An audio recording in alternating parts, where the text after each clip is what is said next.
Before there was a question, before there was light deep within the universe, there are places that do not require an observer. You do not need to understand them. You only need to know they are still there. Right now, as you lie still, as your breathing begins to slow at the center of the Milky Way, tens of thousands of light years away from us, there is a dark region quietly bending space and time around itself. It makes no sound. It emits no light. It calls no name. Humans gave it a name very small compared to what it truly is, Sagittarius A, a black hole. 4 million times the mass of the sun. Not an object, but a boundary.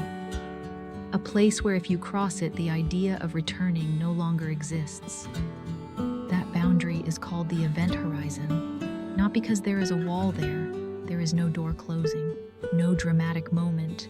Only this beyond that point, every possible path leads in the same direction, like time. We are used to living in a world with floors, with chairs, with bodies that touch other objects and stop. But the matter you are touching in its true nature is almost entirely empty. Between atoms is space. Between nucleus and electron are regions of nothing at all. The feeling of solidity is only a delicate agreement between invisible forces. We do not fall through the floor. Not because the floor is solid, but because clouds of electrons are quietly whispering to one another, "Do not come any closer." The universe runs on whispers like this. But there are places where whispers are no longer strong enough. When a star runs out of fuel, it does not die at once. It tries to hold itself together, much like the way humans try not to collapse. The outward pressure of nuclear reactions pushes against the inward pull of gravity. For a very long time, these two forces balance each other. Then one day, there is nothing left to burn. If the star is small, it contracts and settles into a quiet form. If it is larger, matter is crushed until electrons have nowhere left to exist. They fall into the nucleus. A neutron star is born, a city compressed into the size of a sphere. There, a single spoonful of matter weighs as much as an entire mountain range. Time flows more slowly, space is warped, but even neutron stars have limits. Just a little more mass, and every force that once held them up falls silent. Not because they failed, but because there is no other option left. The universe lets go. When that collapse happens, it is not an explosion. It is a withdrawal. Space folds into itself. Time has no escape. A singularity appears, a moment with no tomorrow. If the Big Bang was a day without a yesterday, then the singularity of a black hole is a day without a future. And surrounding it is the event horizon, not an object, not a surface, but the boundary of what can ever be known. For a long time, humans believed space was a stage and time was a river. Everything simply happened upon them, until one person dared to question the obvious. Einstein did not add anything to the universe. He only removed an assumption that space and time are separate, that they are still, that they are neutral, they bend, they stretch, they respond to mass and energy. Gravity is not a pulling force. It is the shape of reality itself. And a black hole is where that shape is stretched to its final limit. If you were to fall toward a black hole, an observer far away would see you slow down, slower, and slower still, as if you were trapped right at the boundary. Your time appears to freeze, but for you, nothing stops. Your heart keeps beating, your thoughts keep flowing. You cross the event horizon without hearing a sound. No alarm, no moment of realization. Only this, from that instant on, your future has only one direction. This is not a story about destruction, nor is it a story about fear. It is a story about limits, about places where human intuition is no longer slow enough to follow. And on this journey, you do not need to remember anything. You do not need to understand it all. You do not need to track every concept. Just let these thoughts pass by like distant starlight. Because even as you sleep, the universe continues to bend, and the black hole quietly continues doing its work. At the center of the Milky Way, far from where we are resting now, there is a dark region that emits no light, reflects nothing, and makes no sound. It does not present itself as an object to be seen, but as an absence heavy enough to bend everything around it. Humans call it Sagittarius A, a name that sounds more like a symbol than a place, because in truth, it is not a place in the way we are used to understanding places. Sagittarius A carries a mass roughly 4 million times that of the Sun. Yet what makes it worthy of contemplation is not that number, but the manner of its existence. It does not occupy space the way a planet or a star does. It shapes space and time themselves as if reality nearby softens, slows, and tilts toward a single direction. That direction has no name, only a boundary. Humans call that boundary the event horizon. The event horizon is not a wall. It is not a door. There is no sound when something passes through it. It is simply the point beyond which every possibility of return disappears. There are no alternatives, no crossroads, only a continued descent into the very structure of existence. When we think about this, the mind tends to resist because we are accustomed to living in a world with solid ground, with obstacles, with a sense of certainty. Yet that certainty, when examined closely, turns out to be a remarkably subtle illusion. The matter we touch, the bed you are lying on, the room you are in, the body sensing its own breath, is all composed of atoms that are mostly empty space. Between the nucleus and the electrons are regions that contain nothing in the ordinary sense. What we call solidity is merely a balance of forces, a distance maintained by invisible interactions. In this sense, the universe has always been more fragile than we imagine. And in places like Sagittarius A, even that fragility is no longer preserved. Gravity, which quietly draws everything together everywhere, becomes the absolute deciding factor here. It does not need to be violent. It only needs to be patient. Always pulling. Always pulling. Until no other force remains strong enough to resist. Stars too live in balance, much like human beings. For most of a star's life, it maintains its form through a tension between two tendencies: the outward pressure of nuclear reactions in its core and the inward pull of gravity generated by its own mass.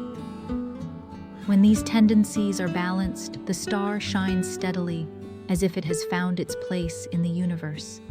But eventually, fuel runs low. The outward pressure weakens. Gravity, which never left, takes one more step forward. For smaller stars, collapse halts in a quieter state. For larger ones, matter is compressed until electrons no longer have the space they once did.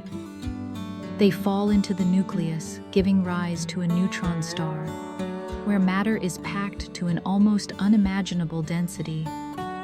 A neutron star is a reminder that the universe has no concern for the comfort of human intuition.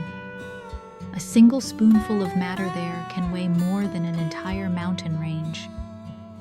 Time flows more slowly. Space is distorted. And yet even this extreme state has its limits. When the mass exceeds a certain threshold, no force remains capable of preserving the old form. Collapse continues not as an accident, but as an inevitable consequence. From this collapse, a black hole is born, not as a new object, but as a new way for space and time to exist.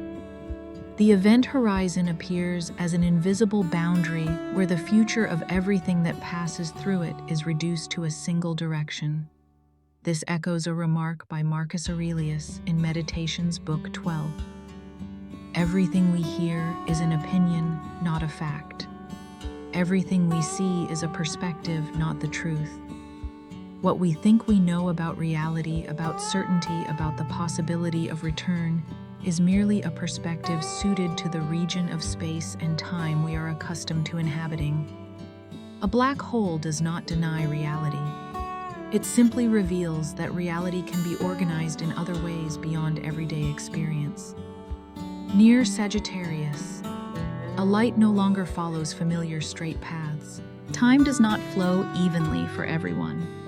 The concepts we use to orient ourselves begin to slip like compasses that have lost their magnetic field.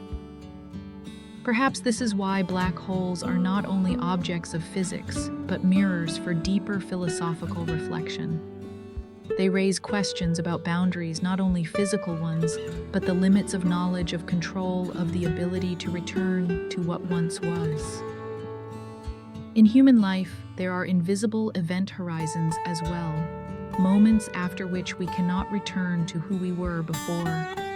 Decisions, losses, changes that are quiet, yet irreversible. Albert Einstein once said, "Reality is merely an illusion, albeit a very persistent one. The reality we cling to each day may be only a temporary configuration suited to our rhythms and perceptual limits." When we look toward Sagittarius A, we are reminded that the universe was not designed to be easy to understand. It does not need to comfort us. And precisely because of that, contemplating it can bring a strange kind of release. As you lie here now, your breathing slowing, your thoughts loosening, allow the image of the black hole to cease being a source of fear. Let it become a symbol of letting go, a place where nothing needs to return, nothing needs to retain its old shape. A reminder that peace sometimes comes not from holding tighter, but from allowing oneself to drift with the deeper structure of reality. Sagittarius. A remains there silent, indifferent to whether we understand it or not. Yet that very indifference carries a healing quality. The universe is larger than any personal worry. And within that vastness, you are allowed to rest, to soften, and for a while not need to know exactly where you are or from where you might return. From the boundary of a black hole, thought itself seems to slow by one gentle beat, as if the universe were whispering that there is still one more threshold before all familiar concepts dissolve completely. Before space and time fracture within a singularity, there exists an intermediate state, a place where matter still retains form, but only just enough for us to recognize the limits of our understanding. This place is the neutron star. If a black hole is absolute silence, then a neutron star is tension compressed to its utmost extreme. A star that has nearly completed its journey, that has exhausted its fuel, that has shed its outer layers in a supernova explosion. The remaining core does not vanish at once. It contracts and contracts again, until electrons and protons can no longer exist as separate entities. They merge into neutrons. Matter becomes a kind of nucleonic soup. No familiar structure remains, only particles forced tightly together in a fragile order. Here, gravity is no longer the gentle background force we experience on Earth. It becomes a condition of survival. The surface gravity of a neutron star is tens of billions of times stronger than where you are lying now. An object falling onto it does not fall in any ordinary sense.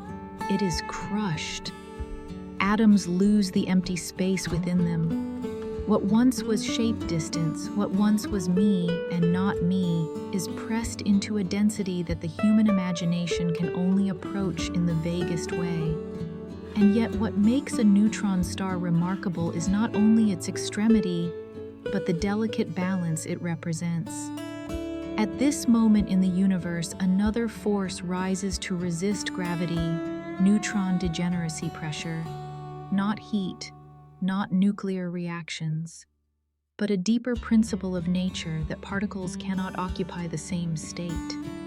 As if even in collapse there remains a quiet law protecting a final form. This feeling closely mirrors what humans experience in their inner lives. There are periods when we are compressed by circumstances, by responsibilities, by accumulated expectations. Everything tightens, mental space grows narrow, and yet somewhere inside there remains a silent pressure that keeps us from disintegrating entirely. A very deep, very ancient principle that says we cannot disappear in this way, at least not yet. Carl Jung once wrote in Collected Works, Volume 13, "One does not become enlightened by imagining figures of light, but by making the darkness conscious." In this sense, the neutron star is precisely the moment when darkness becomes conscious.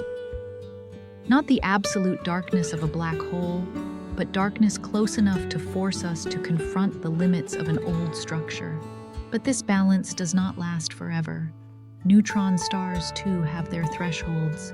Just a little more mass, perhaps from infalling matter, perhaps from merging with another neutron star, and even this final pressure is no longer sufficient. When that threshold is crossed, nothing dramatic occurs. There is no explosion, no spectacular display, only the silence of letting go. The core continues to collapse. Space no longer has enough rigidity to resist. Time no longer flows in a familiar way. A singularity forms a point where our current physical equations can no longer answer what happens next. There, language itself comes to a halt. Not because words are missing, but because there is no longer a structure for them to cling to. A singularity is not an object. It is a sign that our map has ended. The concepts that once oriented us, length, time, density, become meaningless. This is where science, for all its precision, must also acknowledge a blank space. And that blank space is not failure, but a reminder of humility. Marcus Aurelius wrote in Meditations, Book 12, "You have power over your mind, not outside events. Realize this and you will find strength." When facing neutron stars and singularities, we have no power to change what is happening out there. But we do have the power to choose how we listen to the story the universe is telling. Not as a threat, but as a lesson about limits and release. Within the flow of this video, the neutron star is a deep breath before crossing the final boundary.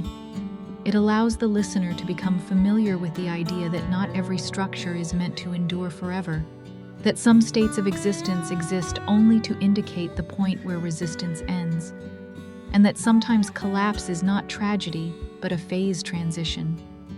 When you hear the word singularity, your mind may want to turn away. It sounds like a void, a threat. But if we slow down, the singularity can be seen as a symbol of the place where old stories no longer apply, where old maps no longer guide. And in human life, there are moments like this as well, when one version of ourselves can no longer carry additional weight. Friedrich Nietzsche once wrote in Thus Spoke Zarathustra, "You must have chaos within you to give birth to a dancing star." The neutron star is order compressed to its extreme. The singularity is the moment that order dissolves. Between these two lies a very gentle reminder that profound transformation does not arise from absolute stability, but from accepting that there are points where all resistance must end. As the narration continues moving from neutron star to black hole, the listener does not need to follow every concept. There is no need to remember mass thresholds or physical terms, only to feel the rhythm of the story from tension to release, from form to boundary, from understanding to accepting not understanding. And within that acceptance, there is something deeply healing. You do not need to hold everything together. You do not need to resist at all times. There are forces in the universe stronger than any individual effort, and that does not make you smaller. It simply places you where you belong, a very small, very temporary part, yet still enough to feel the quiet as everything slowly settles. Let the neutron star remain there as a necessary pause, a moment in which the universe allows form to exist just a little longer before entering what cannot be returned from. And as you breathe out slowly, allow yourself to pause there as well, where nothing more needs to be understood. Nothing needs to move faster, simply resting, letting the current carry you gently onward toward sleep. After passing through the final compressed layers of matter, where a neutron star struggles to preserve its fragile form, before collapse, The story needs to slow down, not to turn back, but to step slightly away. Space around us opens wider, pressure eases, and for the first time in several minutes, we are no longer speaking about what happens inside matter, but about the very stage upon which all events unfold. Because before black holes, before neutron stars, before there were even questions about singularities, humans once believed they understood space and time quite clearly. In Isaac Newton's world, space was an unmoving stage, vast, flat, neutral. Time was a steady river flowing at the same pace for everyone everywhere. Objects moved through space along time, but never altered these two entities. Space and time simply stood there silent, patient, allowing everything else to happen. This view is comforting. It allows the mind to rest. It makes the universe feel reliable, measurable, predictable. In such a world, certainty exists as a foundation, and much of our everyday life still operates upon that foundation. But the universe, like human beings, holds things it does not reveal all at once. At the end of the 19th century, James Clerk Maxwell wrote equations describing light and electromagnetism. Within those equations appeared a small detail that refused to remain quiet. The speed of light in a vacuum emerged as a constant independent of the source, independent of the observer. This sounds harmless, yet it quietly destabilized the entire Newtonian structure. In the familiar world of experience, if you run toward a sound, you hear it sooner. If you run away, it reaches you later. Your motion adds to or subtracts from the motion of the wave. Intuition suggests light should behave the same way, but it does not. Light does not negotiate. Whether you stand still, whether you move quickly, whether you approach or retreat, its speed remains unchanged, a peculiar stubbornness. And to keep the universe from contradicting itself, something else had to yield: space and time. Albert Einstein did not invent light. He did not revise Maxwell's equations. He simply asked a very quiet question: if light does not change, then what must change instead? The answer came slowly, but when it arrived, nothing remained as it had been. Space and time, once considered absolute, began to stretch and contract. Clocks no longer ticked in unison for everyone. Measuring rods no longer preserved their length in every motion. Time slowed, space shortened. Not because of deception, but because reality adjusted itself to keep light faithful to its own nature. Einstein called this the special theory of relativity, a modest name for a profound shift. In this world, there is no absolute now. There is only your now tied to your motion. There is no universal simultaneity. Two events occurring at the same time for one observer may not occur simultaneously for another, and neither is wrong. Seen closely, this is not only physics, it is a lesson in perspective. Friedrich Nietzsche once wrote in Beyond Good and Evil, "There are no facts, only interpretations." In a certain sense, Einstein offered physics a remarkably precise version of that thought. No absolute time, no absolute space, only descriptions dependent on the observer's position and motion. And yet something curious remains within all this relativity. There is still something invariant: space-time itself. A quantity that unites space and time, and upon which all observers, despite differing motions, agree. As if beneath every viewpoint there exists a deeper layer of consistency, an order not bound to intuition, yet far from chaos. This idea is gentle.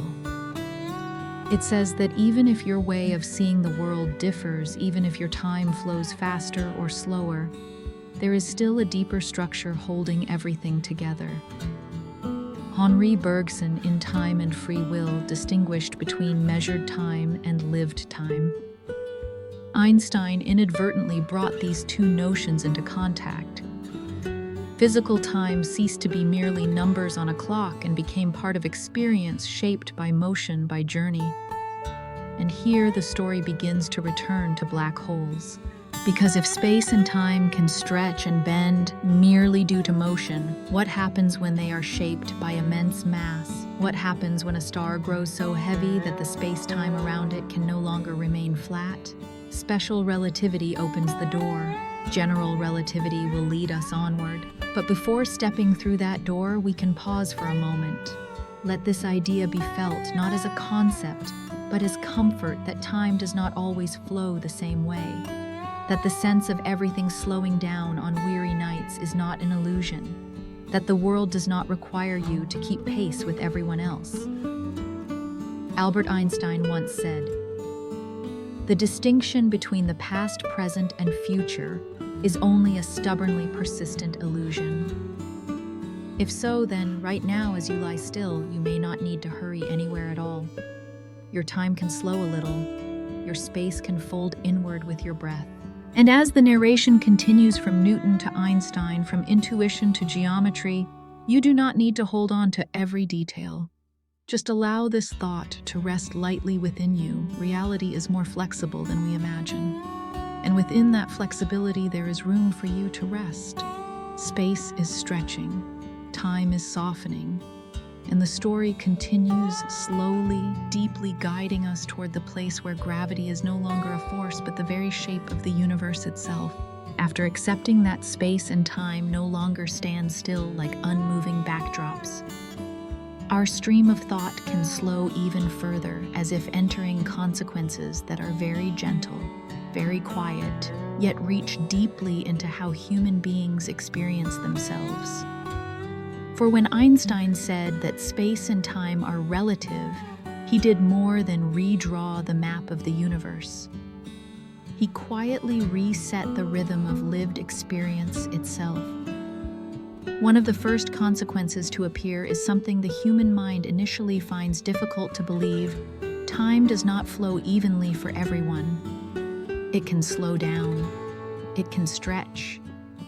And this is not a metaphor, not a subjective feeling of fatigue or waiting. It is a measurable reality.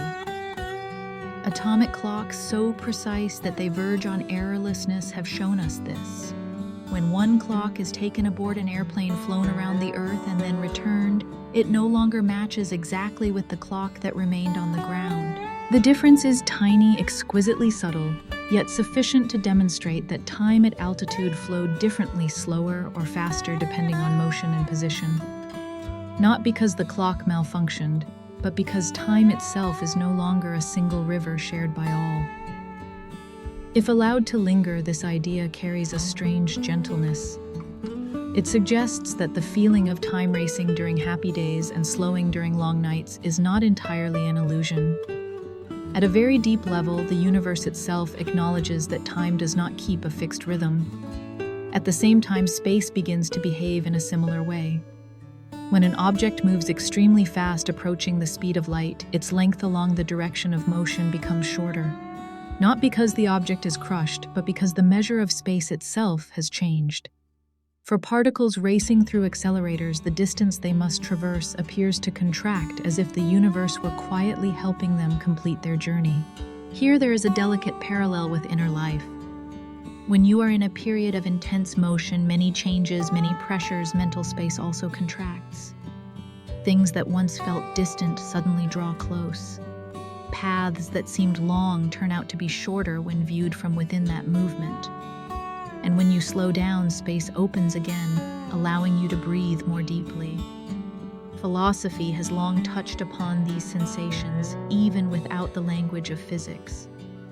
William James once wrote in The Principles of Psychology, "The great object of all thought is to attain a stable equilibrium.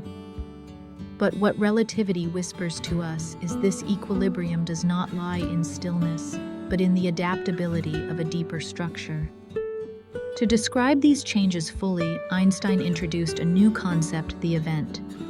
An event is not merely something that happens, but something that happens somewhere and sometime. Space and time are no longer recorded separately.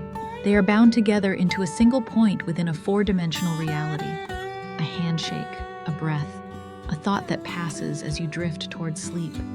All of these are events, and each event can only be understood fully when both its place and its moment are accepted. They cannot be separated. From these events arises a quantity very quiet yet profoundly important space-time.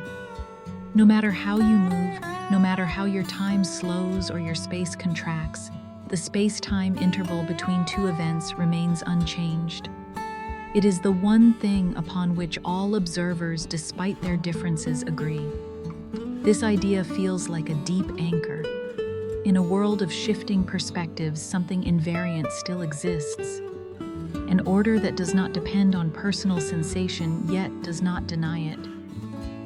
As if beneath all change, the universe maintains a background rhythm, very slow, very steady. Immanuel Kant once wrote in Critique of Pure Reason, "Time is not an empirical concept that is derived from any experience."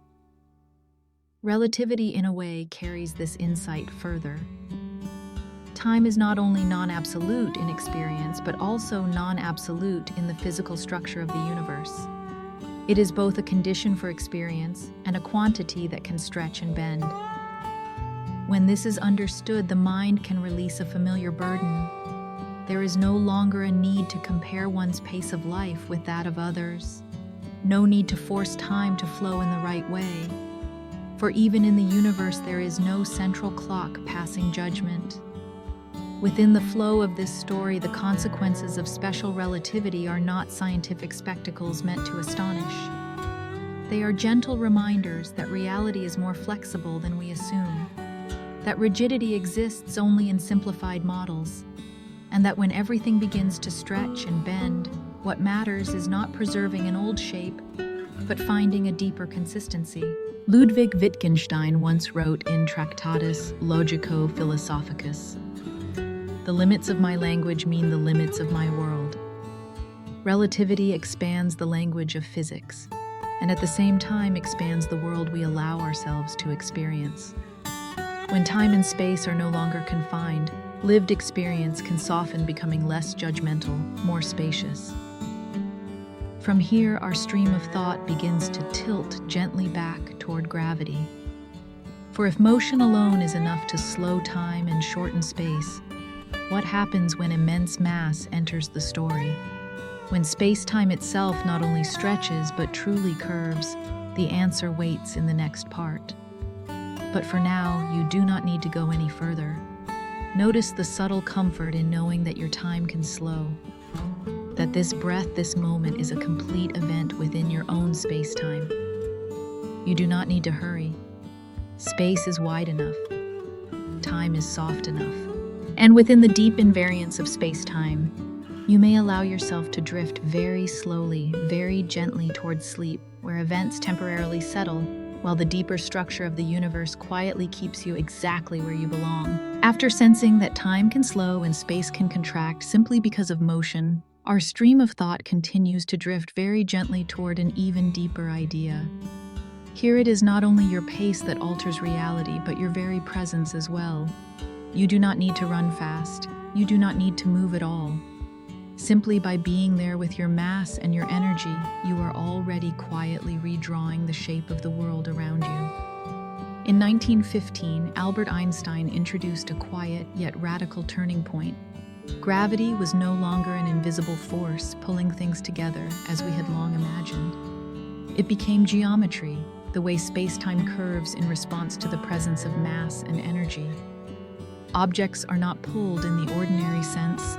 They follow paths that have already been traced into the structure of reality. Heard slowly, this idea carries a strange kind of comfort. It suggests that there may not always be an unseen hand dragging you in some direction. Perhaps you are simply walking faithfully along the shape of the world you are already within. Imagine space-time as a soft fabric. When a heavy object rests upon it, the fabric dips. Other objects passing nearby change direction, not because they are pulled, but because the surface itself is curved. Earth does not pull the moon in any crude sense.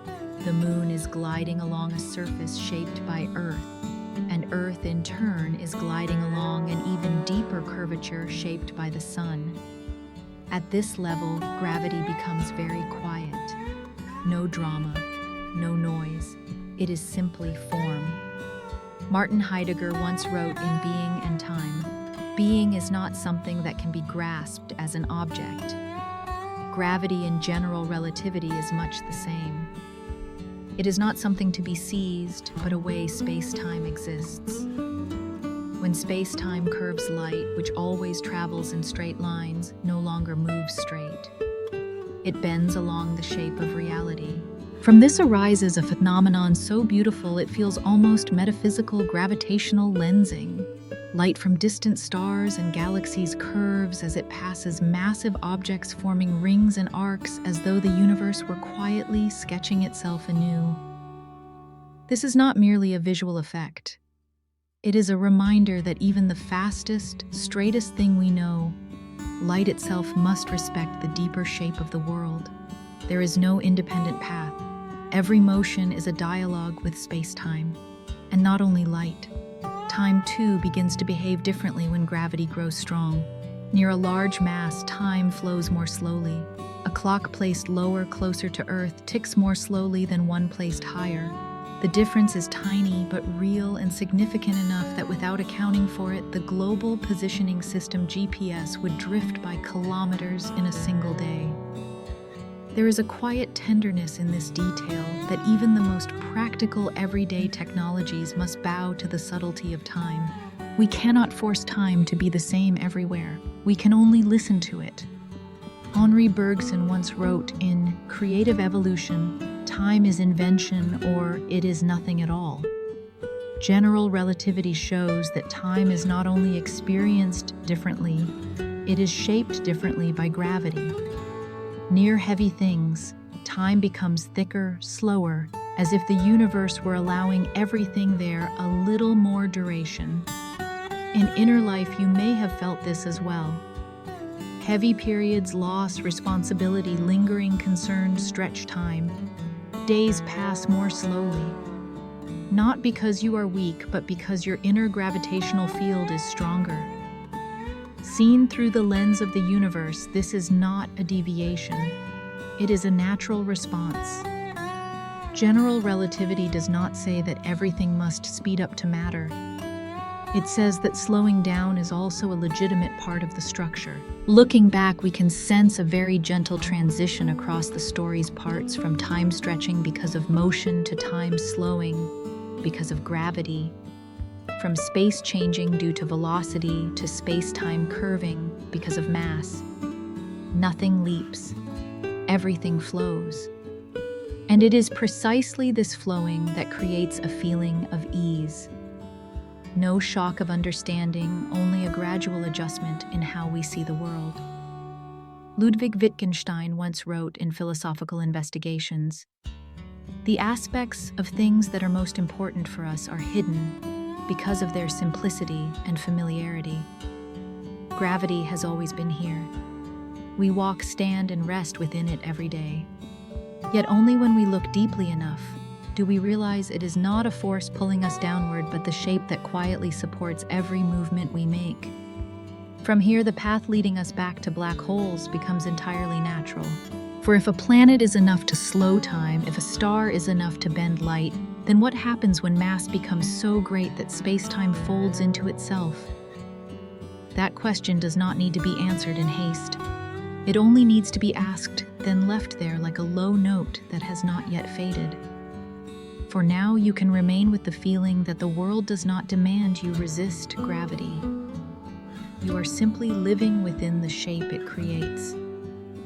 Space-time is curving very gently.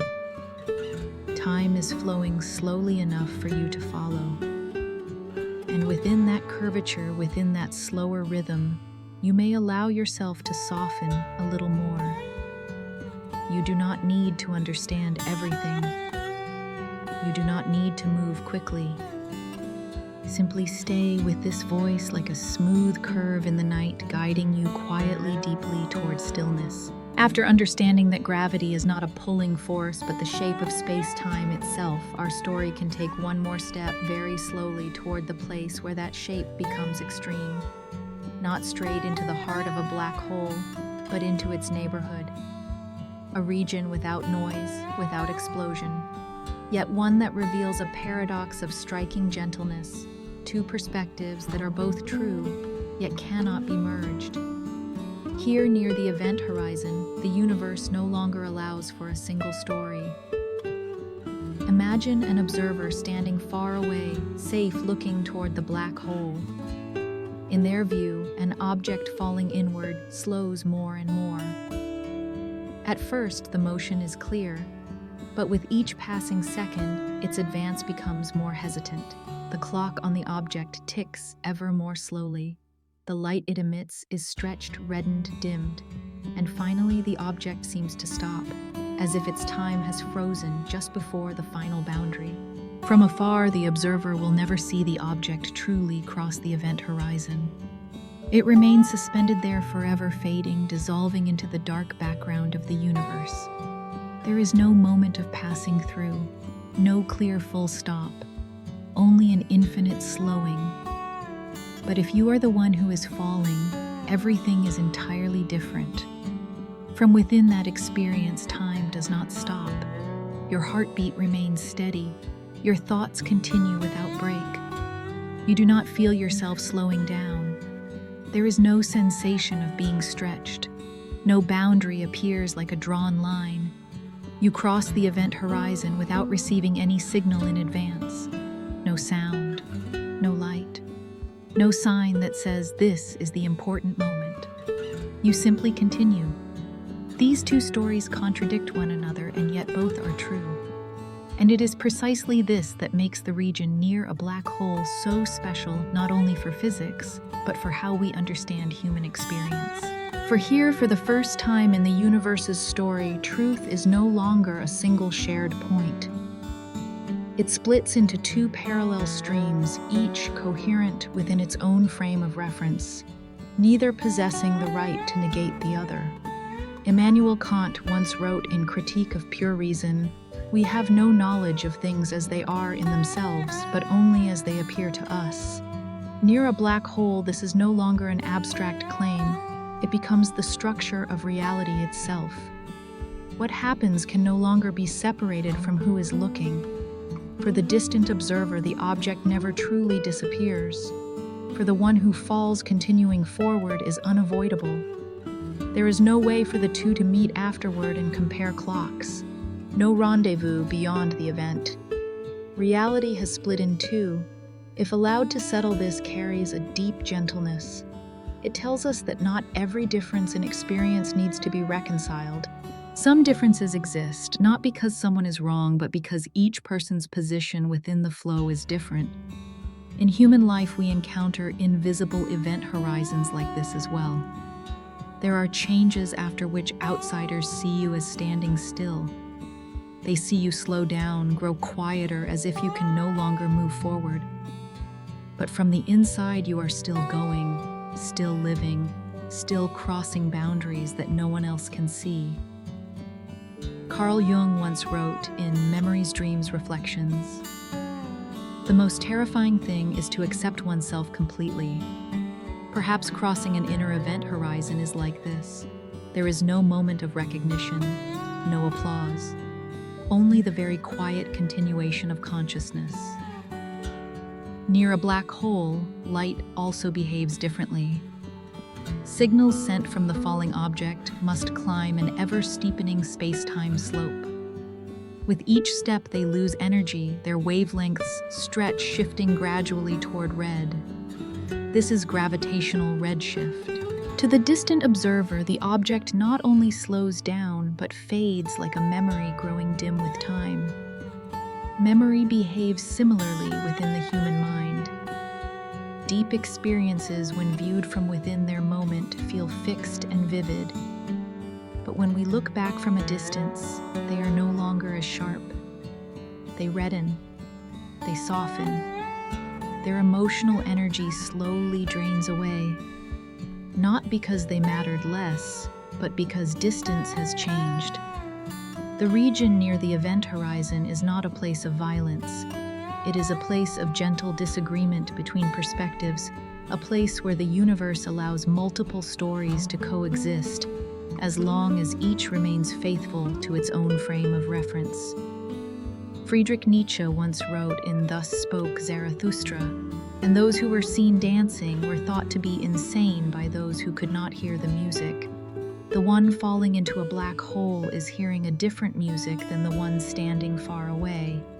Neither music is wrong. They simply cannot be blended. As our narration continues moving from one region to another, what matters is not fully resolving the paradox, but sensing the tolerance of reality itself. The universe does not force all experiences to synchronize. It allows each person's time to flow in its own way, so long as it remains faithful to the deep structure of space-time. And it is precisely this that opens the path to the next part of the journey. For if outside the event horizon things can still be observed, still be told, then inside it the story will change completely. There will be no distant observer, no signals returning, no parallel perspectives, only the one-directional flow of the future. But before stepping through that door, you can pause here a little longer, at the place where time seems to slow, where two experiences can both be true, where there is no need to decide who is right or wrong.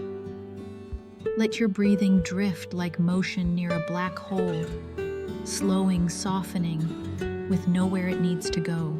To the outside world you may appear still, but from within you are still moving, and sometimes simply knowing that is enough to let go. The voice will continue. The universe will continue to curve, and you right in this moment may allow yourself to remain very light, very quiet, just before the boundary of sleep. After standing very close to the event horizon where two perspectives coexist without ever meeting, our stream of thought can settle one beat further. Here, not to observe a new phenomenon, but to understand how the universe measures itself. For when reality curves, the question is no longer what happens, but how we are measuring what happens. In 1916, Carl Schwarzschild offered a first solution, very simple to Einstein's equations. No rotation, no charge, no turbulent motion, only a motionless mass facing space-time, leaving behind a purely geometric imprint.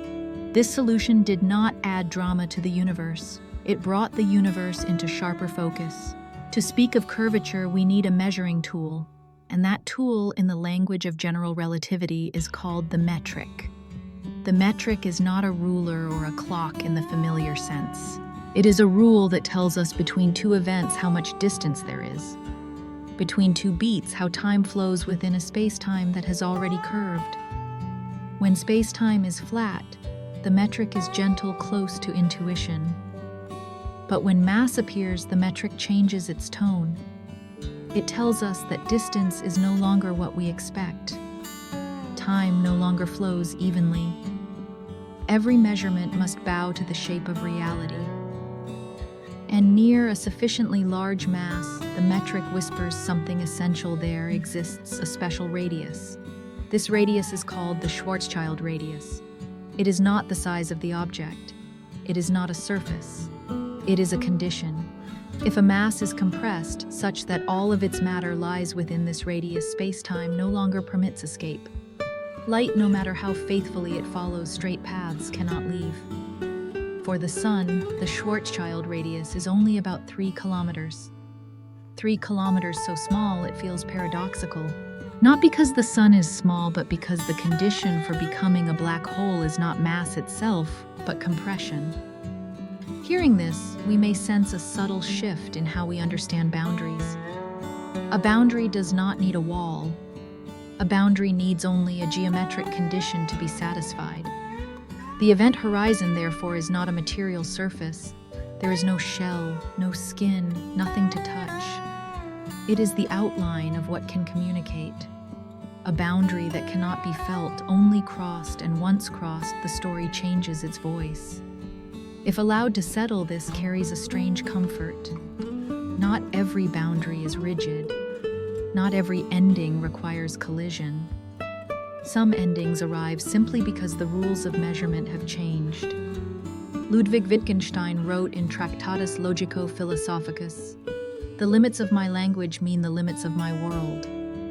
In the Schwarzschild solution, the limits of the language of measurement are precisely the limits of the world that can be told. Beyond the event horizon, the metric no longer allows stories to return, not because the universe forbids them, but because the geometry has closed. If we step back slightly, the Schwarzschild solution resembles a slow piece of music. Few notes, no crescendo. Yet each note is exactly where it belongs.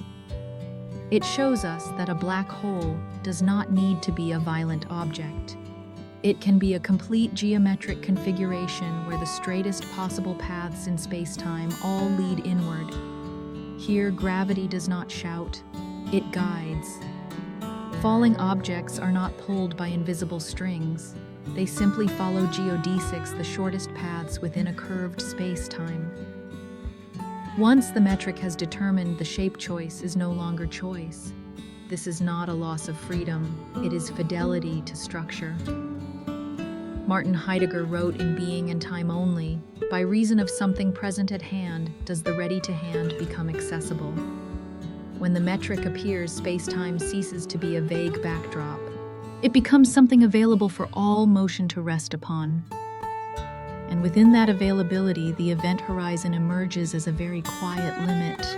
No violence, no sound, only the place where paths no longer lead outward. In inner life, you may have encountered such radii as well. Not moments when you hit a wall, but moments when you realize that every path you choose from here leads inward. Not because you are wrong, but because the conditions have changed. The metric of your life has shifted. The Schwarzschild solution teaches a deep humility. It tells us that not every question requires a dynamic answer. Sometimes a still and honest description is enough to open an entire world. There is no need to speculate about what happens inside. It is enough to understand how the boundary is defined. Immanuel Kant wrote in Critique of Pure Reason, "Thoughts without content are empty intuitions, without concepts are blind." Schwarzschild gives us a concept with which to see, not to penetrate, but to recognize the limits of seeing itself. And as the story continues from this static solution toward more dynamic regions, rotation, dragging, swirling, the important thing is not to remember formulas, but to retain a feeling that some boundaries do not need surfaces, some endings do not require collision. Some transitions occur only in the way we measure. Right now, you may notice the gentle sensation of knowing that the event horizon is not a wall. It does not threaten. It simply defines. And in defining the universe allows everything to unfold according to its true shape. Let your breathing slow to the rhythm of a static solution. Let your thoughts loosen like geodesics finding their way. The story will continue deeper inward, where the metric changes roles, where time and space exchange places. But at this pace, it is enough to remain with the quiet of geometry. With the sense that boundaries are not always obstacles, sometimes they are simply the outline of what can be told. And within that outline you may rest, very lightly, very deeply. After standing for a long time at the edge of the event horizon, where two stories coexist without ever touching, our stream of thought can now pass across that boundary, not in a leap, but in a very quiet continuation. There is no announcing moment, no sound, no sensation of impact. It is simply that, at some rhythm, the world begins to speak in a different grammar. Inside the event horizon, space and time no longer keep their familiar roles. Outside, you can remain still in space and let time flow.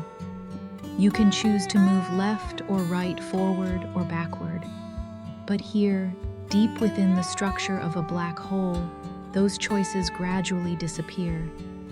Not because they are forbidden, but because the shape of reality has changed. Time becomes a direction, and that direction has only one way: to To move toward the future now is to move deeper toward the center of the black hole. There is no stopping, no turning back. Just as you cannot decide to halt the flow of time, you cannot decide not to move closer to the singularity. Here, falling is no longer motion through space. Falling becomes a way of existing in time. This idea can sound frightening when taken in haste, but if allowed to move slowly, it carries a strange calm. For it says this: there are phases in the universe and in life where going on is no longer a moral choice or an act of will. It is simply what is happening, like a heartbeat, like breath. To visualize the different paths within this structure, physicists use a beautiful tool, the Penrose diagram. Instead of trying to draw space and time to scale, this diagram compresses the infinite into the finite, allowing us to see the entire fate of trajectories at once. On it, gently slanted straight lines represent light. Soft curves trace the paths of matter. And all of them, no matter how differently they begin, eventually point toward the same place. Not because there is a pulling force, but because there is no other path left. The Penrose diagram is like a map of inevitability. It tells its story not through spectacle, but through structure. And within that structure, a very quiet message can be read. Freedom does not always mean having many directions. Sometimes freedom is simply the act of fully walking the single path that remains. Jean-Paul Sartre once wrote in Being and Nothingness, "Freedom is what you do with what has been done to you." Inside the event horizon, what has been done is the shape of space-time itself. What remains is the way you exist within that flow. As you move deeper, differences in gravitational pull across the body begin to grow noticeable. The part closer to the center experiences a stronger pull than the rest. This difference stretches the object as if it were being drawn into a long thread. The phenomenon carries a name that sounds both scientific and strangely everyday: spaghettification. The name can make us smile, but behind it lies a subtle reality. Not all black holes behave the same way. For smaller black holes, tidal forces near the event horizon are so strong that stretching occurs before one even crosses the boundary. But for supermassive black holes like Sagittarius A, the event horizon is so vast that tidal forces there are relatively gentle. You could cross it without immediately feeling anything unusual. This carries a gentle metaphor. Not every profound change is violent on the surface. Some of the deepest transformations happen so quietly that we only recognize them once we are far from where we began. Friedrich Nietzsche once wrote in Thus Spoke Zarathustra, "One must still have chaos in oneself to be able to give birth to a dancing star." Inside a black hole, old order dissolves not in loud chaos, but in a deep rearrangement. Space and time exchange roles. Paths lose their choices. And within that loss of choice, a new form of necessity appears. In inner life, there are phases like this as well. Moments when familiar options fall away, when every what-if becomes meaningless. From the outside, others may think you are being dragged along, but from within, you may sense a strange clarity that the path ahead, though narrow, is the only one that remains truly alive. Hannah Arendt once wrote in The Human Condition, "Time is the most fundamental category of human existence. Inside the event horizon, this is no longer philosophical reflection. It becomes physical structure.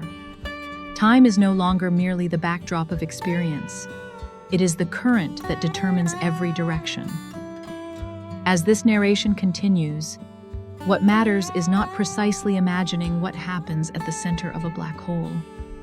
Our equations fall silent there. What matters is sensing the phase transition from a world of choice to a world of necessity, from open space to one-directional time.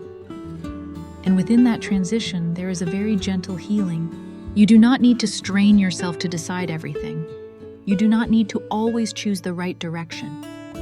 There are phases in the universe and within yourself where continuing is enough.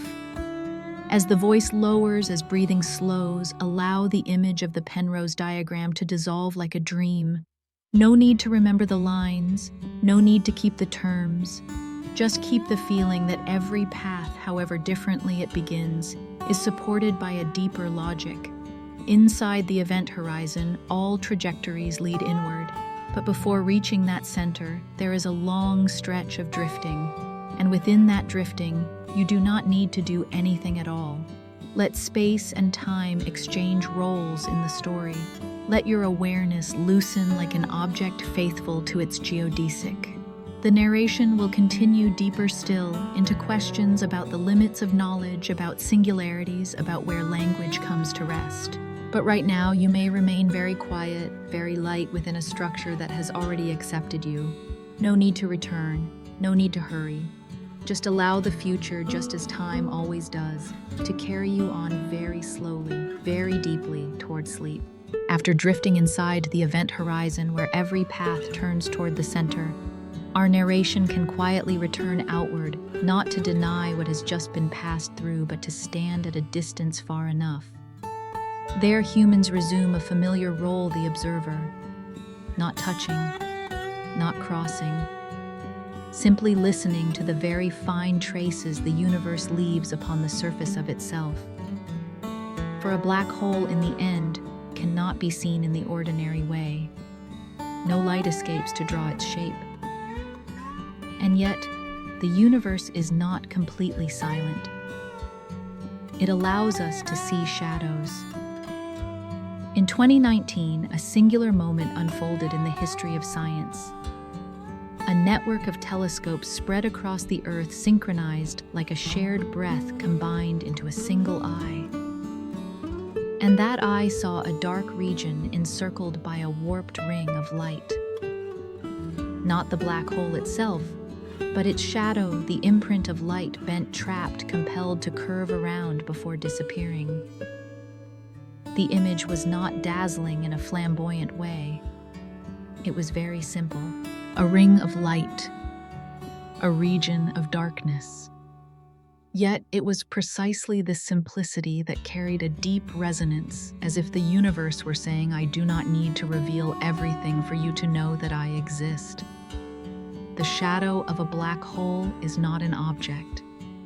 It is a consequence of geometry, a place where light, faithful to its path, is forced to bend according to the shape of space-time. In looking at it, we do not see the black hole itself. We see the limits of seeing. And even before that image existed, humans knew of black holes in another way, through the motion of stars.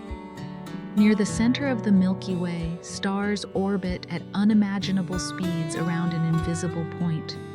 They do not fall in. They do not fly away. They are bound within a dance that is fast and tightly held. No object other than an immense, deeply compressed mass could hold them so. Here, gravity does not appear as a pulling force, but as rhythm. A rhythm strong enough to compel stars to obey, yet stable enough to persist for millions of years. In observing these orbits, we are not only measuring mass, we are measuring the patience of the universe. And once humanity accepted that black holes are real, if only through shadows and motion, imagination began to drift further. Not toward observation, but toward symmetry. If a black hole is a place where everything goes, then what would it mean for there to be a place where everything comes out?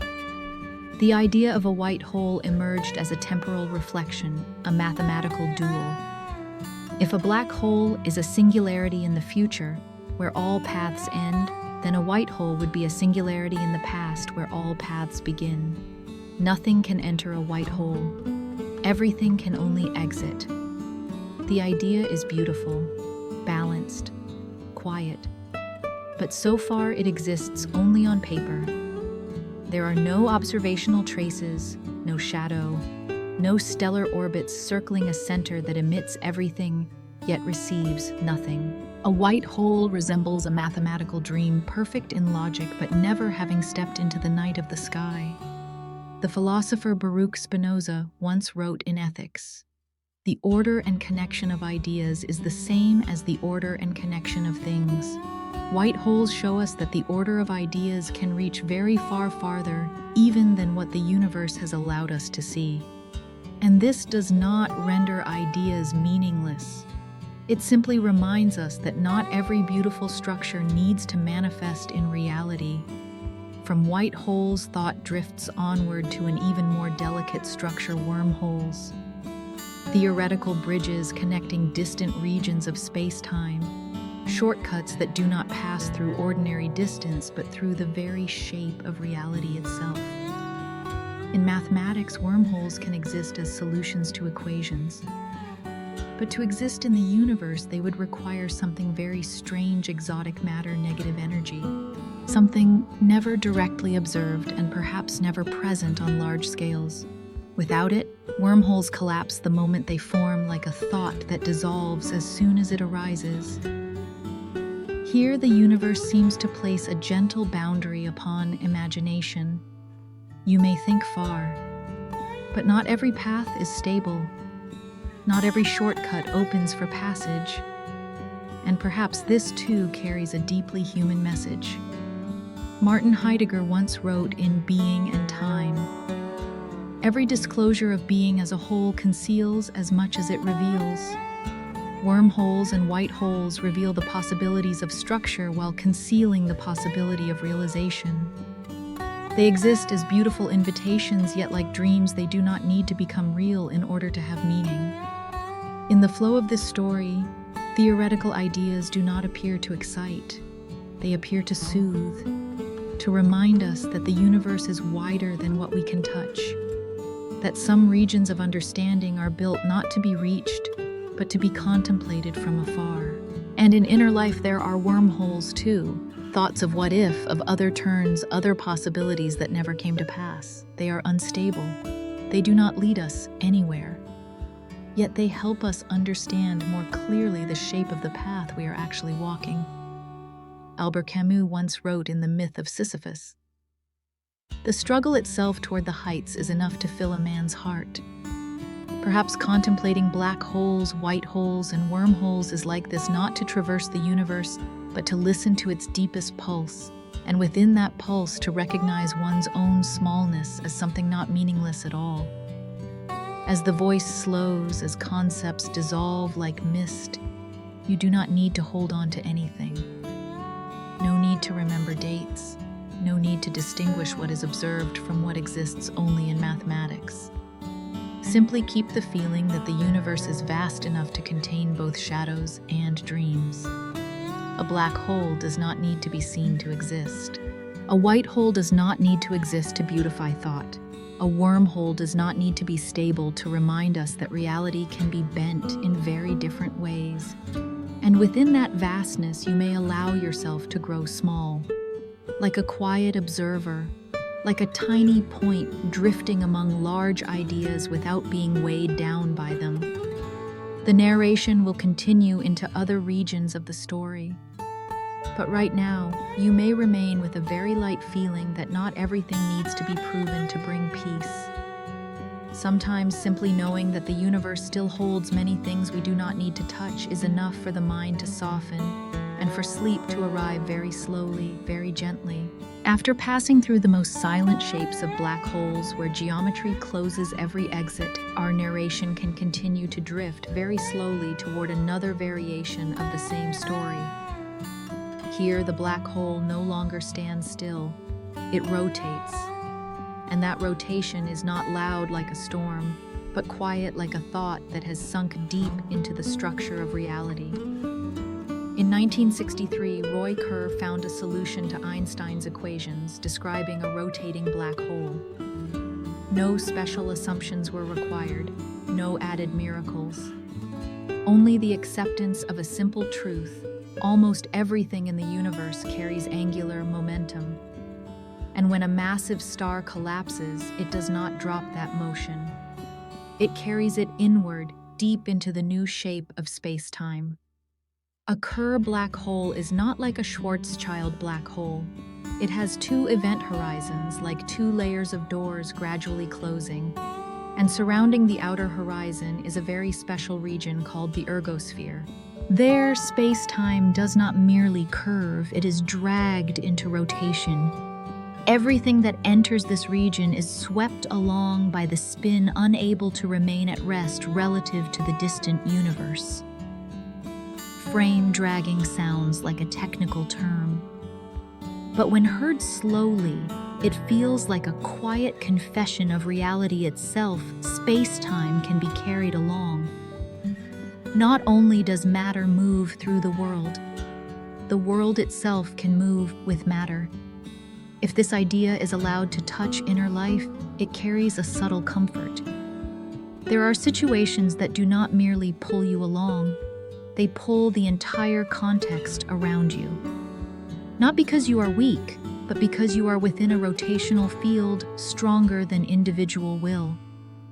Within the ergosphere, a strange possibility appears. Not every path leads to loss. In theory, it is possible to extract energy from the black hole's rotation itself. This is the Penrose process, a delicate mechanism in which an object enters the ergosphere, splits into two.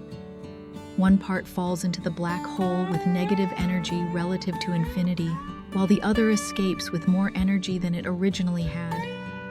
No miracle, just the careful use of the swirling shape of space-time. Roger Penrose did not say that we should do this. He merely showed that geometry allows it. And sometimes in philosophy as well, not every possibility needs to be enacted to have value.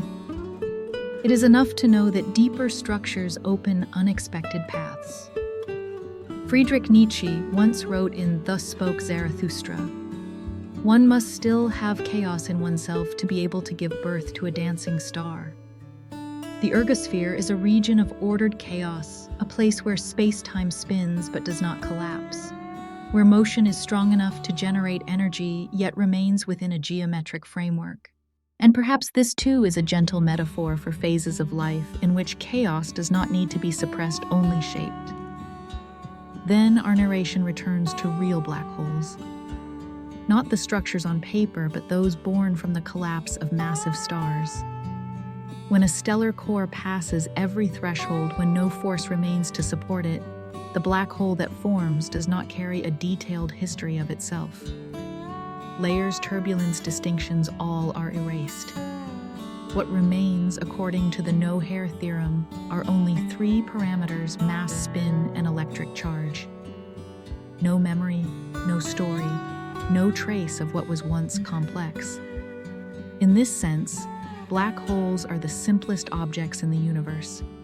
That simplicity is not cold, it is light.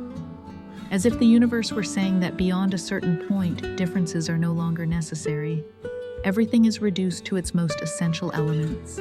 Marcus Aurelius wrote in Meditations, Book 2, "Begin the morning by saying to thyself, I shall meet with busybody, ingrate, arrogant, deceitful, envious, unsocial."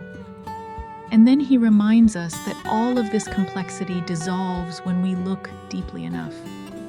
Black holes, in the language of physics, do something similar. They shed all hair, retaining only the shape required to exist. When two rotating black holes merge, another phenomenon appears unseen by the eye but heard by space-time itself. Gravitational waves. Tiny ripples spreading outward from the union, carrying information about mass, spin, and the rhythm of the collision. Not light, not matter, only oscillations of geometry. When humanity first detected these waves, it was not merely a technical triumph.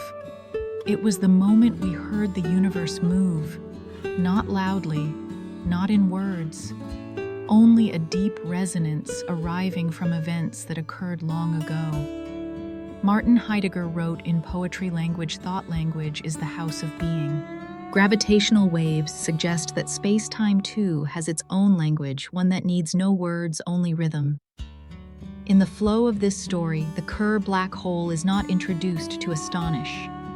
It appears as a rotational pulse where motion does not break order, but deepens it, where energy can be drawn not through force, but through subtlety, where final simplicity is not poverty, but release.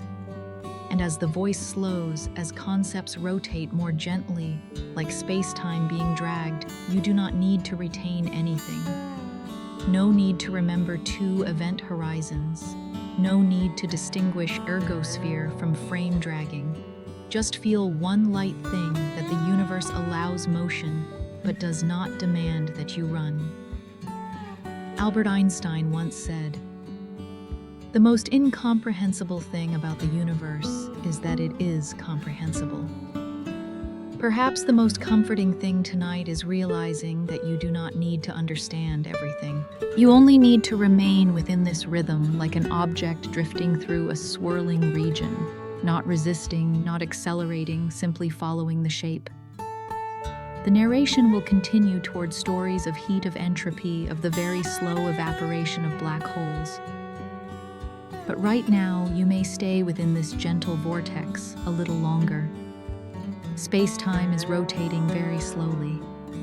And you, without needing to do anything at all, may allow yourself to be carried very quietly, very deeply towards sleep. After passing through the swirling motion of a rotating black hole where space-time pulls itself along, our narration can slow one final beat. Not to open something more dramatic, but to listen to what is very small. For at this depth, the black hole is no longer a symbol of devouring or destruction. It becomes a thermal system, an object that knows how to age. At first, this idea seems to contradict intuition. Black holes were once imagined as places where everything vanishes forever, where nothing escapes, where time closes in on itself. And yet, in the 1970s, a very gentle shift occurred in physical thought. Black holes were found to obey the laws of thermodynamics. Not loudly, not revolutionarily, simply through a precise fitting together of geometry and heat. The area of the event horizon, it turns out, is not merely a geometric quantity. It is proportional to entropy, to microscopic disorder, to the number of ways what has fallen in can be arranged at the deepest level, even if we cannot see it. Here, entropy does not measure chaos in an emotional sense. It measures richness of possibility. A black hole, therefore, is not a place where information disappears instantly. It is a place where information is encoded on a surface, not in volume, but in area. A surface that cannot be touched yet can be counted through geometry. This thought is gentle. It says that even when everything falls into darkness, a deeper order is still preserved in some way. Not in the way we are accustomed to, but in the way the universe deems sufficient. The laws of black hole mechanics emerge as a very quiet echo of familiar thermodynamic laws. There is a temperature associated with curvature, an entropy associated with area, a principle that total entropy does not decrease, and a limit that cannot be reached, much like absolute zero can never be attained. Everything is slow, very patient. Then within that patience, another idea appears, not from classical geometry, but from quantum fluctuations. Stephen Hawking showed that near the event horizon, the vacuum is not empty, it vibrates. Particle-antiparticle pairs appear and vanish like extremely brief breaths of reality. And sometimes, just sometimes, one particle falls in while the other escapes. And so the black hole emits something. Not bright light, not an explosion, just a very thin leakage of energy. Hawking radiation. A black hole, it turns out, is not entirely black. That radiation is so weak that for large black holes it is almost negligible over the current age of the universe. But in principle, it means this black holes lose mass over time, very slowly, very steadily, without haste.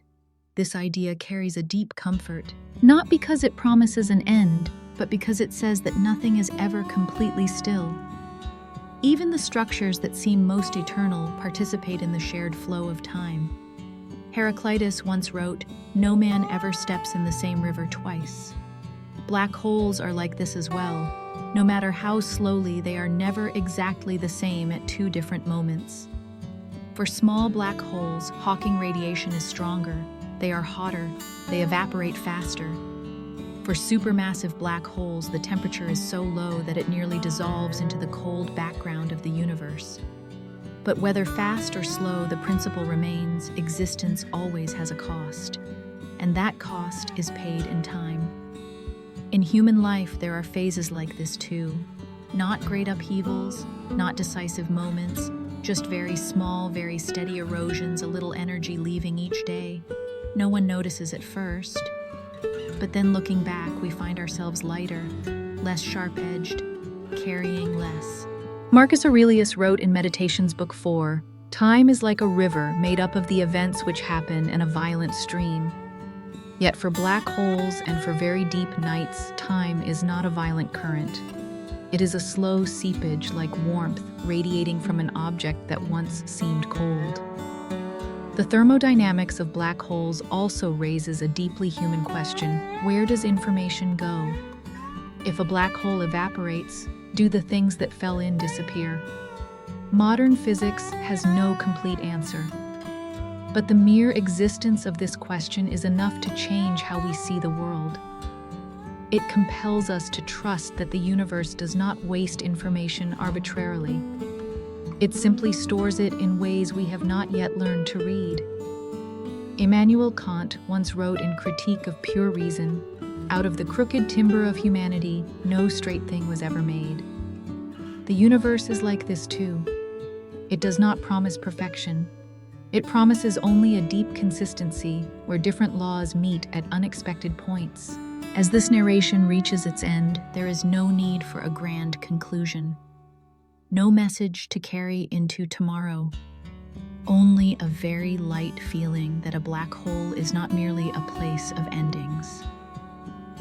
It is a place where time does its work patiently, without emotion, yet not without meaning.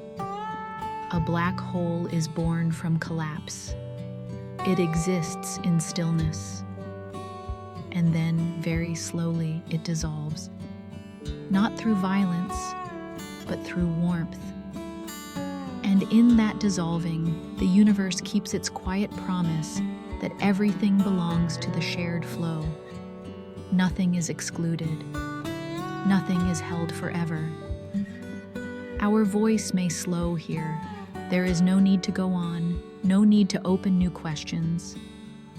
What needed to be said has completed its work, not to be remembered, but to open a space of calm. Let the concepts dissolve very gently. Let entropy increase in the kindest way by releasing the effort to understand. If black holes too can age, can cool, can vanish after vast eons, then you do not need to rush to become something fixed. You are allowed to drift. You are allowed to grow lighter. And in this very deep night, as the universe continues to radiate almost imperceptibly, you may let yourself sink with your breath, without resistance, without holding on, just as everything has always done, long before there were words and long after sleep has already arrived. And then as this journey slows, not because it has arrived, but because there is no longer any need to continue, you can let all the ideas you've just heard dissolve very softly. You don't need to carry black holes with you. You don't need to carry event horizons, singularities, or the curved equations of spacetime. They have completed their task, opening a space wide enough for the mind to rest. Here there is no final conclusion, no answer that must be remembered, no message that needs to be engraved for tomorrow. A black hole, after all, does not need an observer in order to exist. The universe was unfolding long before human eyes appeared, and it will continue long after every question has grown quiet. If anything remains, perhaps it is only a very light feeling that even in the deepest regions of darkness, reality still follows rhythms that are slow, patient, and consistent. That there is nothing that needs to be rushed. That there is nothing that needs to be held tightly. You don't need to understand everything in order to be at peace. You don't need to reach the very end in order to rest. Sometimes simply allowing yourself to stop is already enough. Let your breathing return to the rhythm of the night. Let the images of the distant universe drift away like starlight fading as your eyes close. There is no need to resist, no need to keep following. If sleep arrives now, you are not missing anything. It is only the moment when awareness stops standing apart and allows a deeper current to take over. And if you are still awake, that is fine too. The universe does not require you to go anywhere. It simply remains there, vast, quiet, doing its work. Thank you for staying until the end.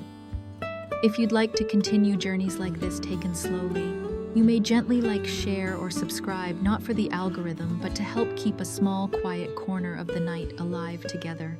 And now let everything continue in your place. Just as the universe keeps expanding when no one is watching, sleep does not need to be supervised to arrive at the right moment. Wishing you a very deep night, very still.